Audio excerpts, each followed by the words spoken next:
sakto rin. Dahil makakausap natin, kasi kinukwento ho natin, no? Kasi doon po sa mga nakikinig, lalo nga po sa mga magulang, importante ho ito baka papatsi-patsi din minsan yung ating nakukuha sa mga balita. So magandang meron tayong naririnig na somehow, no, pinipilit pong mag-connect-connecta nito mga nangyayaring ito, lalo na ho sa mga parents din. Sige, tayo ho ay, nasa Senate din siya. Parang nakita kong ang chairperson ng Philippine Institute of Cybersecurity Professionals, si Mr. Angel Redoble, ating kakausapin. Sir Angel, magandang umaga po sa inyo. Good morning! Hi, good morning. Magandang umaga po at Opo. salamat sa invite. Yes po, si Ricky Rosales po ito. Live po tayo sa Hi, good DZXL. morning, Ricky. Good morning. Alright, kanina po sinisimulan ko ito at maganda nga kayo'y makausap namin dahil, ang una kong concern dito siguro, Sir Angel, ay I don't know, the feeling of a little at ease na parang reactive yung ating naging response so far dito ho sa 764 na grupong ito. Anong term? Nihilistic group. Medyo nihilistic violent extremism. Violent extremism. Opo. Tama. May mga initial na hong paliwanag dito. Kanina kausap nung aming kasama po ang CICT rito. Pero sa inyo po, ano ba ang inyong basa rito? At ito ba'y matagal na hong nag-ooperate considering yung nature, yung karakter ng online natin, which is transnational po ito, sir? Ang unang lumabas itong 764 at base na din sa na-research natin na creation niya. Oo. Nag-umpisa ito ng mga 2021 sa US. Sa US. Tapos yung mga incidents na involving ng 764 influence ay bukod sa US, mayroong na record na sa Sweden. Stabbing naman yung sa Sweden. Tapos dito sa atin, kung naalala nyo, Opo. mayroong lumabas na balita few months ago na prevent ng ating anti-cybercrime group yung plano na mass shooting sa isang elementary school. I think that was in Marikina and one in either Laguna or Quezon. No? So during that time, mga 2025 kasi, nung nagkaroon ako ng interest dito, Opo. dahil nakita ko na laging binabanggit na nasa Roblox. During that time, ang nakita ko, Roblox gaming platform sila naghahanap ng mga Recruit. recruit. Opo. Mga recruit nila. So So nung narinig ko few months ago itong Opo. medyo kinabahan na ako. Tapos nakakakita na ako din ng ibang mga concern din na mga cybersecurity professionals din na nag-post din sila ng mga about dito sa possible nga na 764 presence. Until nga itong shooting. So nung nangyari yung shooting, ang una kong tanong agad, gamer ba yung shooter? Yun. Oo. At nag-confirm nga na gamer yung shooter. At hindi lang siya gamer. Nag-confirm pa ni yung isang open source investigator natin si Mr. Brett Morales na may connect nga dahil mayroon pang groomer talaga na Pilipino at tinatawag natin na nag-groom nito mga bata. Yes. Pilipino. So tama ka doon. Reactive talaga ang approach natin dahil wala tayong data eh. Hindi Yes. natin alam eh. Hindi natin alam. Mm-mm. Puro lang tayo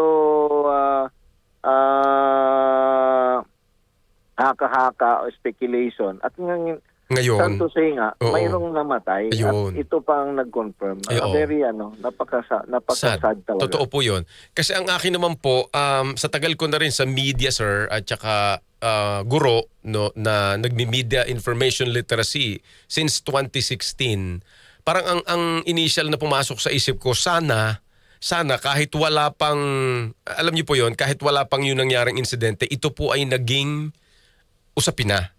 kumbaga na i-agenda set na po ito. I don't know kasi hindi din naman ako tiyak na na kung sa level lang din ng usapan ay kumbaga makakasolve ng maraming problem, pero at least yung consciousness po ng mga parents kasi 'di ba itong new information na to sa hearing parang may ganun pala kasi matagal tayo po, alam niyo yan sigurado kayo, nagtotalk kayo, matagal na nating pinagdidiinan na ang pag-intindi dito sa online na ito ay hindi dapat parokyal because this is a transnational, kaya nga nahuhuli yung mga batas natin kapag may mga problema dito. So sir, siguro ganito po sa mga nakikinig lang po sa atin ngayon nanonood na yung connecting the dots, paano po yung recruitment lalo po doon sa mga parents, please Sir Angel, yung kung may anak po sila ngayon na nakababad po online, naglalaro ng gaming, ano yung mga red flags, lalo po sa parents, sir, please. Okay. Oo. Unang-una, no, tingnan nyo o tanungin nyo sarili nyo, ilang oras ba naglalaro yung anak nyo at gaano ka-frequent? Kasi kung nagbababad yung anak nyo sa games araw-araw, then probable, high probability na yan na i-consider mo na bine-brainwash na yan. Pangalawa niyan, tingnan mo na yung kanyang mga ano bang tawag dito? Game servers na sinasalihan. At saka, tingnan mo yung mga chat niya. Okay. Tingnan mo yung mga group chats na sinasalihan niya. No, kasi itong grupo na ito, ang una nilang, yung tinatawag na nating hunting ground, isa dyan, yung mga gaming platform. Diyan sila nag-identify ng victim. Kapag naka-identify na sila, nakikita nila yung behavior kasi nung bata o doon sa public gaming platforms Pag nakita nila na pwedeng biktimahin yung bata, i-invite yan nila o kakaibiganin muna nila tapos i-invite na nila sa mga private gaming servers. Yun, wala nang kasi private yun, hindi na yun makikita ng karamihan, no? Pagka doon na dadalhin na nila ngayon, after that dadalhin nila ngayon sa private na mga group chat or chat channels, no? Like Telegram, Discord. Tapos doon na nila umpisahan yung process ng grooming. Yun. Now, yung grooming, makikita mo yon na may epekto talaga sa behavior ng bata yon, no? At kapag pinaggagawa na ng mga tasking, yung anak mo, yun na yung ayun na yung umpisa na konkreto na yung grooming sa kanya. Mga simple taskings lang ang pinapagawa dyan una. Opo. Ang masaklap doon, kasi may methodology itong mga to Mayroon silang stages. So hindi sila nagmamadali. Kumbaga may pasensya din sila up to the point na pagagawin ng mga child sexual abuse materials yung anak mo. Tapos magiging leverage na nila yon against your your son or your daughter. With that, they can coerce. Grabe. Pwede na nilang puwersahin yung anak mo to do mas masama pang mga gawain. Up to the point nga itong stabbing, ang recorded kasi stabbing, arson, and ang tawag dito, shooting. Oo, pero ang masama dito, Ricky, itong shooting na nangyari sa atin is the first case ng completed na shooting incident talaga. Kasi yung sa US noong 2025, na-prevent yun Na-prevent yun Ito ngayon, na-execute talaga. Oo. Tagumpay nila. Natagumpay nila. Oo. Yes, oo. So, ang tanong kasi, bakit sa Pilipinas sila heavy yung kanilang recruitment, right? Diba? Right. Lalo na ngayon na nagtagumpay. Opo. Yung shooting. Opo. Kasi mayroon yan silang hierarchy din sa base sa research natin, may hierarchy yan sila internally So kung sino yung makakagawa ng mas malala na krimen, aangat yun sa hierarchy. Wow. Or sino yung member na makapagpagawa nung victim ng mas malala na krimen, aangat siya sa hierarchy. Ito ngayon, napagawa niya, 3 ang patay, ilan ang sugatan. Diba? Oo, 20. So, napakalungkot at very dangerous na talaga yung natin na kapag nag-games ang anak mo, ngayon, kung nakikinig sila, dapat patigilin nila yung anak nila sa pag-games. Opo. Kung hindi nila mamomonitor. Correct. Kayo ba ay pro-banning na rin itong mga nabanggit na gaming platform, Gorebox, well, even Roblox, at nabanggit din yung isa pa, yung Minecraft. Anong position nyo rito, Sir Angel? May dalawang approach ng banning, Ricky. Opo. So, una, yung banning natin on the technology, connectivity, and telco level. Kaso, doon sa sinabi ko na after maging kaibigan na nila yung victim, dadalhin na nila sa mga chat platform. Opo. So, kung iban mo yung Gaming. gaming ngayon, Oo. baka wala na sila doon nag-uusap. Oo nga. Baka hindi na sila doon nag-uusap. Nandito na sila sa mga chat platforms Right, like Telegram. right. Telegram, Agree. for example, Discord. Oo. Ganyan. No? Or Steam. Yung Steam din. Oo. Nag-uusap sila doon. So kung i-ban mo doon, hindi mo mapuputol. So kung mag-ban ka, i-ban mo lahat. Yun. Kasi ang Oo. objective mo is to disrupt the current The chain. brainwashing eh. Oo, yung flow, yung chain. Oo. Yes, oo. So kung sino man yung on the process na bini-brainwash nila, pag kinat mo lahat yon from gaming platform to public chat platforms, that should disrupt the communication. Pero ang bad side nun, maraming legit businesses na maapektuhan doon. Totoo. So economically bad para sa atin. Ay, nako, So, oo nga. So, malawak siya na usapin na hindi pwedeng total ban or absolutist ka na kasi maraming maapektuhan eh. Agree. Ang isang ban na very effective na hindi maapektuhan ng mga businesses is on the family level. Yun. Oo. Doon yung parents, napaka-importante ng role ng parents dito. No? So ngayon, ang parents kasi very small percentage lang ang techie eh. So, yung mga safeguards naman, meron niyang safeguards, but the parents need to be techie enough Nako. para ma-implement nila yon. Pero majority, sabihin na natin Hindi. 90% even more than that ng mga parents, hindi techie eh. Totoo po. So for those kind of parents na hindi techie, na hindi nila ma-implement at masunod yung ganong safeguards, ang pinakamagandang approach nila ngayon, drastic, is to prevent their kids from continue playing the games. Oo. Any game. And parang And then, yes, sir. and then while doing that, we also urge the gaming platforms and the game developers to improve the safeguards. Ibig sabihin, may process kasi yan na Ricky. Opo. So ang first sa process is downloading ng game. Downloading and installing of the game. Oo. So doon pa lang dapat kung ikaw ay gaming platform at game developer, ang iisipin mo dapat i-involve mo yung parent dito na part. Yun. So hindi dapat maka-download at maka-install ang bata nang walang consent sa Parents. Oo. No, so technological level na consent. Ngayon, pag maglalaro na yung bata at mag-join siya ng mga gaming servers, dapat mai-involve na naman ang parent. So they should either put a checkpoint there na sinasabing, yung anak mo sasali sa group chat na to, o yung anak mo sasali sa game server na to. So the parent will also be forced to be there. Hindi yung bibigyan mo lang ng gadget yung anak mo, bahala ka na.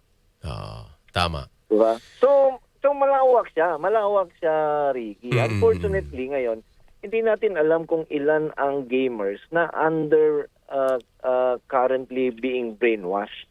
Ay, nako. Opo. At saka doon sa binanggit mo rin kanina na hindi naiinip ang mga to, patient ang mga nag-recruit na to, nag-groom na to because sort of saying scientific ang galaw, Sir Angel eh. Correct. They know, correct. they know. May ano sila, may methodology sila. Oo, may book may libro na sinusunod. Anyway, napakaganda po. Thank you. At sabi ko nga, kahit mag-ubos tayo ng mahaba-habang oras, lalo na nga po doon sa mga nakikinig at nanonood po sa atin na medyo impatient na sa mga ganitong palagay ko ito yung panahon lalo po sa parents na kailangan. Kasi Sir Angel, while you are saying that, and thank you for pointing that out na siguro mga more than 90% hindi techie, ang problema ho natin talaga dyan, abala din kasi ang mga parents sa paghahanap Busy buhay din. kasi. Oo, busy din. Kaya nagiging babysitter yung gadget. Anyway, sige sir, siguro final na lang, no?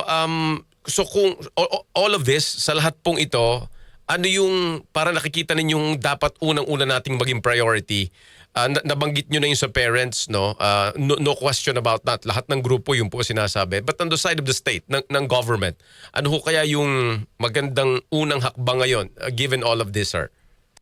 Well, I think ginagawa na, inumpisa na ng DepEd, yung i-improve yung security sa mga schools. Mm-hmm.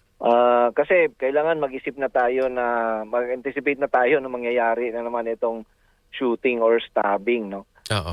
Nabanggit naman nung kahapon ng DepEd na they are improving the security sa mga schools. At dapat hindi lang sa public, pati yung mga private schools. At i-involve nila yung PTA. Oo. Yung kasi kung yung advisor ang magpatawag sa mga teacher, sa mga parents and then magbigay ng awareness, mas mabilis nating magawa 'yon. Tama. Ricky, 'di ba? And then of course, yung law enforcement naman aware naman na sila sa mga nangyayari. So harinawa mabilis silang maka-respond kasi Opo. ang ano na lang natin dito is yung quick response na lang natin na kung mangyari man yan, walang masaktan o walang mamatay. Kasi hindi napakabigat ng mawalan ka ng anak, di ba? Opo. Pinag-aaral mo ang anak mo. So Opo. ganun dapat ang pwede nating gawin ngayon na Ricky. Opo. Kasi nabanggit yung DepEd kasi yung kanina rin po napapaliwanag yung how they recruit at yung, by the way sir, one final na lang pala, napaka-importante nito kasi gusto kong sa inyo manggaling. Yung profiling ng mga minor na madali nilang nare-recruit, di ba sa isang typical ordinaryong taong nakikinig, nanonood, paano mapaprofile? Private naman, kumbaga hindi naman willingly binibigay ng bata kung sino siya, Sir, pakipaliwanag lang sa nakikinig na how are these kids being profiled at nalalaman nila pati yung kahirapan nung parents, sino yung nambubuli sa kanila and so on and so forth? Actually, yung doon sa game platform mismo, doon kung saan naglalaro yung bata, nakikita nila kung anong behavior ng bata. No? Kasi ang mga gaming platforms, isa lang naman objective niyan eh. Kailangan magtagal diyan yung bata as long as possible, no? Para ma-profile. Oo. Oo, so doon makikita nila yung behavior ng bata kung gaano ka kababad. Meron silang paraan para malaman nila kung ano ang behavior ng bata. So, yung isang tinitingnan nga nila, yung may eating disorder ka. Meron kang addiction sa mga rewards ng games. Oo. Yan. Psychological, tapos yung yung tinatawag nilang nag-rage quit. Rage quit ba 'yon? Yung pagka naiinis biglang lalabas tapos maiinis dahil natatalo doon sa sugal, sugal sa game. Ayan, napo-profile nila ngayon. Oo. At doon nila tinitake advantage 'yon na mag-aano sila ng i-befriend nila, bibigyan nila ng belongingness. Tapos pag na-isolate na nila sa mga parents totally, sila na ang magiging, ayun ang proseso nila. Tama. Oo, so yun ang red flag niya. Red flag talaga yun. And of course, yung ano din, yung iba pang information na willingly sinasubmit din nila dahil nga Yes. hindi naman sila makakapag-account kung walang profile. Walang Correct, information. correct. Anyway, Sir Angel, maraming salamat sa panahon mo, sa paliwanag mo, sir. Thank you so much. Thank you. Maraming salamat. Thank Good you, sir. morning. Hanggang sa muli, sir, ha? Sige po, Si sige po. Ginoong Angel Redoble, chairperson po ng Philippine Institute of Cybersecurity Professionals.